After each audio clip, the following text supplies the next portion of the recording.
Hello दोस्तों, स्वागत है आज के इस नए वीडियो में। दोस्तों, आज का ये जो वीडियो है बहुत ही खास होने वाला है बिकॉज आज ये इस पर्टिकुलर सीईटी के सिलेबस का लास्ट वीडियो होने वाला है।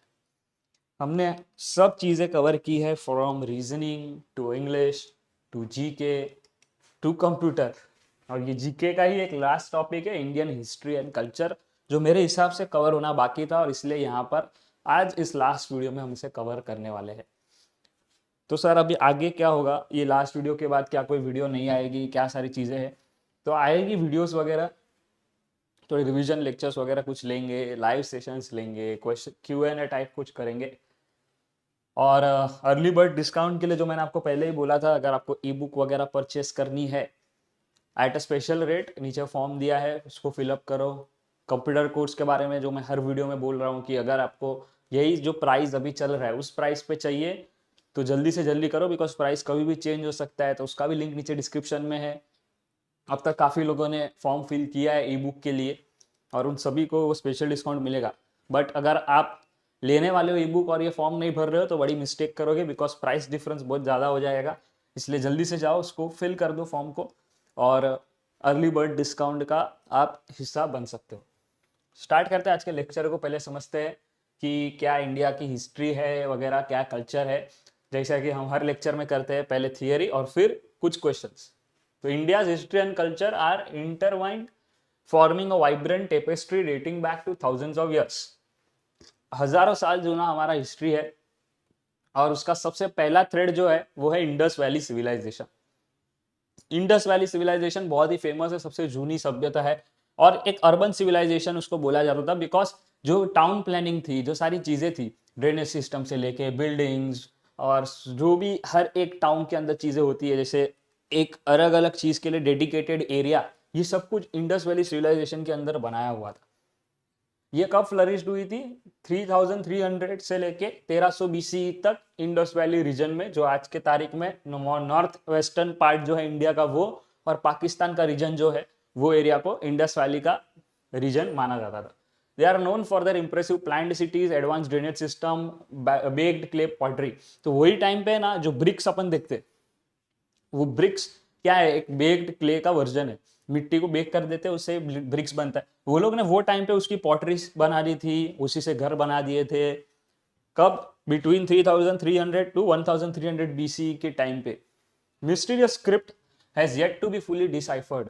अब उनकी भाषा में लिखी हुई चीज तो हमें बहुत मिली है एक्सकावेशन के वक्त, बट वो हम पढ़ ही नहीं पा रहे। रीजन बीइंग कि वो ऐसी लैंग्वेज में लिखी है कि वो हम अब तक डिसाइफर यानी कि समझ नहीं पाए हैं, उसको क्या लिखा उसका मतलब बाहर नहीं निकाल पाए। सेकेंड जो इंपॉर्टेंट फेज आता है वो है वैदिक period and rise of Hinduism. मतलब इस पर्टिकुलर पीरियड के बाद कोई मेजर चीज हुई है तो वो हुई है वैदिक पीरियड की, और हिंदुइज्म का किस तरीके से जन्म हुआ, ये सारी चीजें। वैदिक पीरियड लास्ट हुआ 1500 से 500 BCE। 1300 3300 से लेके 1300 BCE तक ये था। फिर 1500 से 500 BCE तक वेदास का फाउंडेशन हुआ। वेदास ही वो टेक्स्ट है जिसके ऊपर आज हिंदुइज्म बेस्ड है। This period also witness establishment of caste system. Caste system यहाँ पे जन्म हुआ, क्योंकि वेदास में 4 अलग अलग टाइप के लोग बताए गए थे। Development of philosophical concepts like karma dharma, ये बना कि कर्म क्या होता है, धर्म क्या होता है, सारी चीज़ों का डेफिनेशन बना। Hinduism, the world's third largest largest religion, जो दुनिया का सबसे बड़ा रिलीजन में थर्ड नंबर पे आता है, वो जो है उस एक कॉम्प्लेक्स और डाइवर्स रिलीजन में बना। उसकी फिलोसॉफी, माइथोलॉजी, ट्रेडिशन, रिचुअल्स, ये हर जगह फैलने लग गए इस समय में। तो ये वो पीरियड था जहाँ पे वेद का निर्माण हुआ, वेद के कॉन्सेप्ट्स आए, उससे हिंदुइज्म बना और हिंदुइज्म एक अच्छी तरीके से ग्रो हुआ। फिर आता है अपना थर्ड पीरियड, वो है एम्पायर्स एंड इन्वेजन्स। मतलब अब ये समय आया है कि अलग अलग एम्पायर बन गए बड़े बड़े, और फिर आक्रमणकारियों, दूसरे एनिमीज अलग अलग जगह से इन्वेड करने लगे इंडिया को। तो India history is marked by the rise and fall of numerous empire. बहुत एम्पायर बने, बहुत एम्पायर खत्म हो गए। मौर्य एम्पायर जो अशोक द ग्रेट ने बनाया था 1322 से 185 BCE के बीच, वो बुद्धिज्म को स्प्रेड करने के लिए बना, नॉन वायलेंस को मानने के लिए बना। गुप्त एम्पायर जो golden age of art literature और साइंस, मतलब इनके एम्पायर के अंदर आर्ट लिटरेचर साइंस अपने बेस्ट लेवल पे था, वो एक अच्छा एम्पायर के रूप में उभर करके आया। Throughout history India faces invasion from Greeks, Persians, central Asians leading to cross pollination of cultures. तो क्या हो गया ना कि एम्पायर्स बने खत्म हुए और इसी बीच बहुत सारे लोग ने अपने पे अटैक करने की कोशिश की। उन लोग में से कुछ लोगों का नाम बताए तो ग्रीक्स, पर्शियंस, सेंट्रल एशियंस। ये सेंट्रल एशियंस लोग जो है वो लोग ही अपन कह सकते हैं कि वो तुर्किक लोग थे। ये तुर्किक में ही बाबर ने क्या बोलते हैं अकबर, ये लोग सब आ जाते हैं। क्या सेंट्रल एशियन लोग ही है वो लोग, और वो लोग में ही ये लोग आते हैं। ग्रीक्स, पर्शियंस लोग ने भी आया, और ये लोग के इन्वेजन की वजह से जब ये लोग कहीं ना कहीं तो सफल हुए, कुछ कुछ पार्ट्स पे इनका राज हुआ, तो कल्चर्स, उनका कल्चर हमारे में आया, हमारा कल्चर वो लोग कैरी फॉरवर्ड करके गए, और एक इन्फ्यूज्ड कल्चर के निर्माण हुआ। काफी जगह पे नए कल्चर्स पैदा हुए इंडिया में। फिर आया मिडीवियल इंडिया। मिडीवियल इंडिया मतलब अब ऐसा चरण जो एम्पायर एम्पायर खत्म हो गए, और ये जो आक्रमणकारी थे वो लोग ने हमारे पे अच्छी तरीके से शासन जमा लिया था। दिल्ली सल्तनत 1206 से 1526 तक सीई तक, और मुगल एम्पायर 1526 से 1857 सीई तक, ये लोग सबसे बड़े एम्पायर थे इंडिया के। मुस्लिम एम्पायर जो इंडिया पे बहुत अच्छी तरीके से राज कर रहे थे। This empires brought new architectural styles, literary traditions and administrative system. तो ये लोग ने अपने टाइप के आर्किटेक्चर्स लाए, थोड़ा लिटरेट ट्रेडिशंस लाया, एडमिनिस्ट्रेटिव सिस्टम्स लाए। थे, हमारे में भी थे, हम लोग भी, इंडियंस लोग भी फॉलो करते थे, बट इन्होंने अपने स्टाइल से जिस तरीके से चलता था उस तरीके से लाया। Mughal period is particularly renowned for is magnificent monuments like Taj Mahal. तो इनके टाइम पे थोड़े स्ट्रक्चर्स बने, उसमें से एक फेमस स्ट्रक्चर है ताजमहल, और काफी सारे इन्होंने और स्ट्रक्चर्स ऐसे बनाए। कॉलोनियल एरा और इंडिपेंडेंस। अब ये ऐसा एरा था जब ये इतने बड़े बड़े एम्पायर खत्म हो गए, और एक ऐसा एम्पायर आया जिसने दुनिया पे राज किया, उसको हम बोल देंगे the British empire. European traders 15th century में आए। अब क्यों आया, इतना बात समझो, इंडिया का एक इंपॉर्टेंट समझो कि क्यों ये लोग को आना पड़ा। इंडिया वो टाइम पे एक ऐसा कंट्री था, ठीक है, हाँ, एक ऐसा कंट्री था, यहाँ पे पोर्ट्स वगैरह थे, ठीक है, यहाँ से इतनी सारी चीजें ट्रेड और ये सब होती थी कि अनलिमिटेड पैसा था इंडिया के पास, बहुत चीज हम ट्रेड करते थे, और इसी की वजह से ये सारे ट्रेडर्स इंडिया के तरफ आते थे कि यहाँ से सस्ते में लेके अपने देश में महंगे में बेचेंगे। और ये सारे ट्रेडर्स आए, यूरोप से बहुत सारे देश के ट्रेडर्स आए, इंडिया पहुंचे, ट्रेड किए, बहुत सारा पैसा कमाया, और फिर ये लोग को ऐसा लगा कि भाई ट्रेड वेड करने से अच्छा यही अपन पूरा राज कर ले, तो सब रिसोर्सेज अपना फ्री में और बहुत पैसा छापेंगे। और इसीलिए धीरे धीरे करके एक एक जन यहाँ पे आए, अपना पावर बनाया। फ्रेंच कॉलोनीज आए, स्पेनिश कॉलोनीज आए, पोर्चुगीज कॉलोनीज आए, ब्रिटिश एम्पायर था, सबको पता ही है, सब आए, और इवेंचुअली रूल करके हमारा सारा पैसा, सारा रिसोर्सेज अच्छी तरीके से यूज करके खत्म करके चले गए।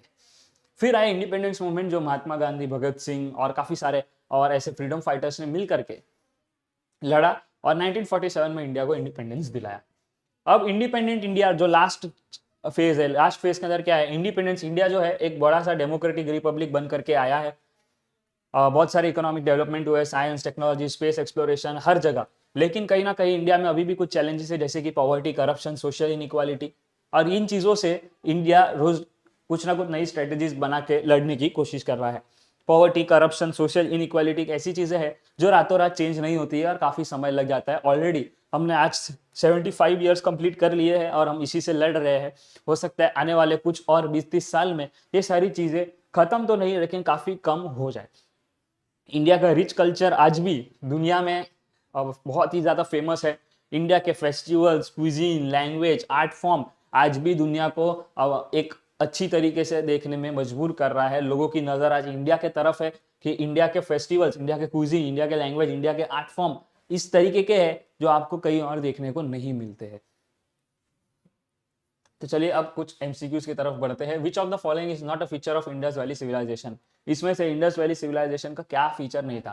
तो अपन ने क्या पढ़ा था, plan city, advance drainage system, bake clay pottery, बस इतना ही पढ़ा था। ये जो सी वाली आइटम है वो तो पढ़ा ही नहीं था, तो यही है राइट आंसर।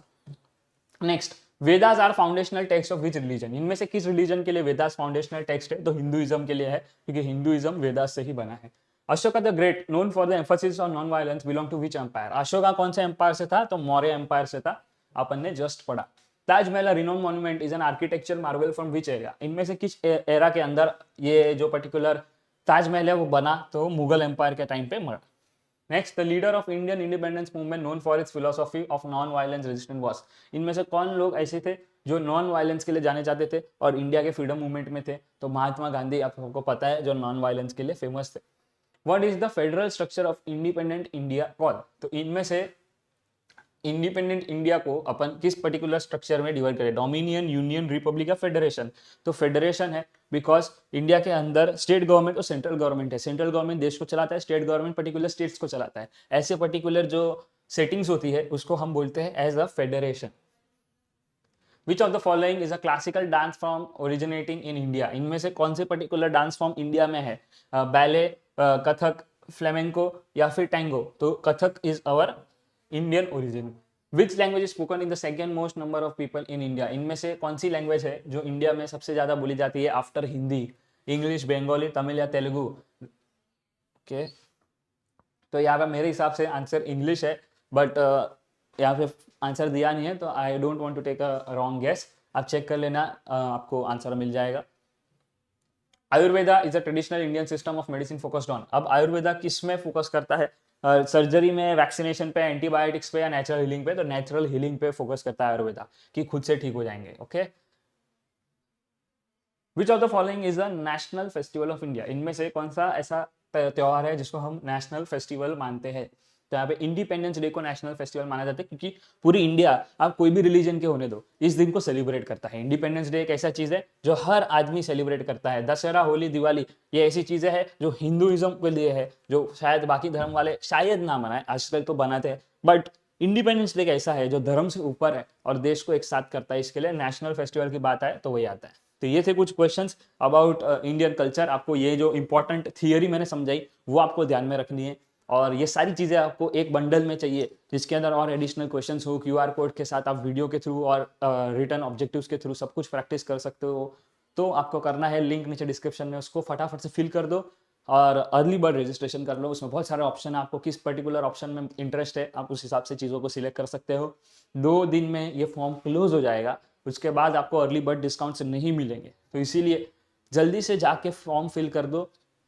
टेलीग्राम लिंक अब तक ज्वाइन नहीं किया, कर लो, वहाँ पे नोट्स फॉरवर्ड हो जाते हैं आफ्टर द लेक्चर, और काफ़ी सारे अपडेट्स वहाँ पे शेयर होते हैं, काफ़ी सारे पोल्स वहाँ पे होते हैं, तो आप वहाँ पे जा करके ज्वाइन हो सकते हो। और लाइव सेशन की बात करें तो बहुत जल्द मैं एक लाइव सेशन लेने वाला हूँ, तो अगर आप ज्वाइन करना चाहते हो लाइव सेशन तो कमेंट करके बताइएगा कि लाइव सेशन लो, हम आपको डिटेल्स टेलीग्राम में फॉरवर्ड कर देंगे। तो मिलते हैं नेक्स्ट लेक्चर्स में, देखते हैं इसमें क्या नया करेंगे। तब तक के लिए आप कमेंट के जरिए डाउट पूछ सकते हो, वीडियो को लाइक कर सकते हो, सारे सीटी एस्पिरेंट्स के साथ शेयर कर सकते हो, और चैनल पे नए हो सब्सक्राइब करना बिल्कुल भी मत भूलिएगा। फॉर्म्स जो नीचे दी है अर्ली बर्ड डिस्काउंट के लिए, जल्दी से फिल आउट कर दो। मिलते हैं नेक्स्ट वीडियो में।